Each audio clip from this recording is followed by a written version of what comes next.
soo gaaray dhaawacyo jirkeedana waxaa weli ku jira firiro waxay nooga sheekaysay sidii ay wax u dhaceen samarweena u soconay inta kuna seenay biyo soo gaday xarunta oo wasaaradda agteeda geeskeeda fadhiisi biyo soo doonay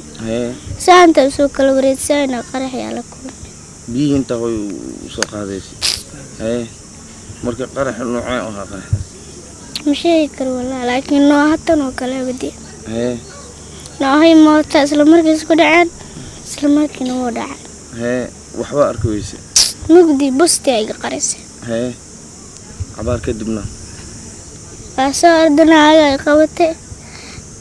دتك على صار شيء مركز خوي حاجة قلتك تمك ماشي وصورت نعم يسوي دمرك محمد بلاوته ماشي كصورتي هوينا ماشي وصوتك كدب هوينا بحجارين قرم أوقات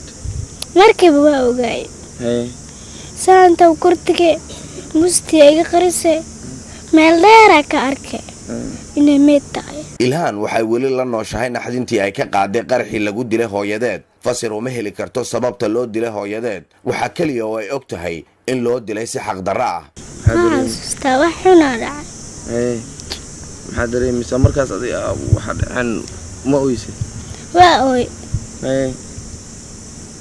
yaa ku qabtay markaa oyse naagay wada nin dariskeena aqoonsada kadib oo guriga geeyay kadib abtiyaala loo soo sheegay meedka gartay adiga kadib isbitaalka lagu keenay ka hor xaaladaas isbitaalka inta ku jirtay iyo xaaladii waa iska xumaatay walaasheed